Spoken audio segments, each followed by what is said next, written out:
بسم اللہ الرحمن الرحیم۔ ایک سعادت مند جس کے جنازے کے ساتھ فرشتے چل رہے تھے، یہ صحابی رسول اللہ صلی اللہ علیہ وآلہ وسلم تھے، اور یہ شخص کتنی ہی عظمت کا مالک تھا جس کی خاطر اللہ کریم نے اپنے آپ فرشتوں کو نازل فرما دیا جو اس کی میت کے ساتھ پیدل چل رہے تھے۔ عہد رسالت صلی اللہ علیہ وآلہ وسلم میں یہ منفرد نوعیت کا جنازہ تھا۔ اس خوش نصیب صحابی کا نہ تو نام ہی مل سکا اور نہ مزید وضاحت مل سکی، البتہ نزول ملائکہ کی سعادت اس کا مقدر بنی۔ سیدنا ثوبان رضی اللہ تعالیٰ عنہ بیان فرماتے ہیں، رسول اللہ صلی اللہ علیہ وآلہ وسلم ایک جنازے کے ساتھ چل رہے تھے۔ سواری پیش کی گئی تو آپ صلی اللہ علیہ وآلہ وسلم نے سوار ہونے سے انکار فرما دیا۔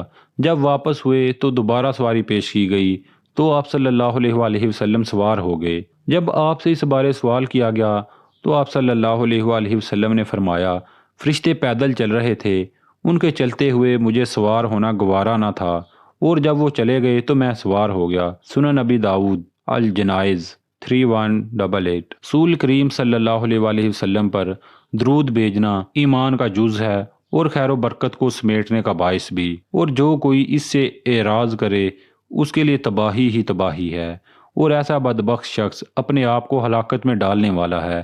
درود پاک درجات کی بلندی، گناہوں کا کفارہ اور شفاعت مصطفیٰ صلی اللہ علیہ وآلہ وسلم کا راستہ ہموار کرنے والا انمول تحفہ ہے اور غموں سے نجات کا نسخہ ہے، مگر درود پاک کے الفاظ کا مسنون ہونا ضروری ہے۔ درود اللہ رب العزت کی سنت اور اس کا حکم ہے اور اس کے ملائکہ کا کلام ہے۔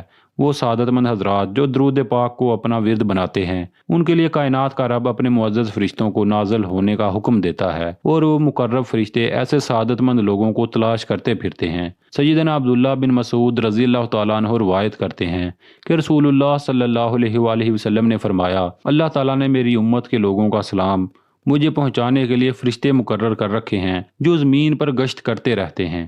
سیدنا ابو ہریرہ رضی اللہ تعالیٰ عنہ سے روایت ہے کہ رسول اللہ صلی اللہ علیہ وآلہ وسلم نے فرمایا، اپنے گھروں کو قبرستان نہ بناؤ اور میری قبر کو میلہ گاہ نہ بنانا، تم میرے اوپر درود پڑھو، بے شک تمہارا درود مجھے پہنچایا جاتا ہے جہاں کہیں بھی تم ہو۔ سنن نبی داؤد المناسک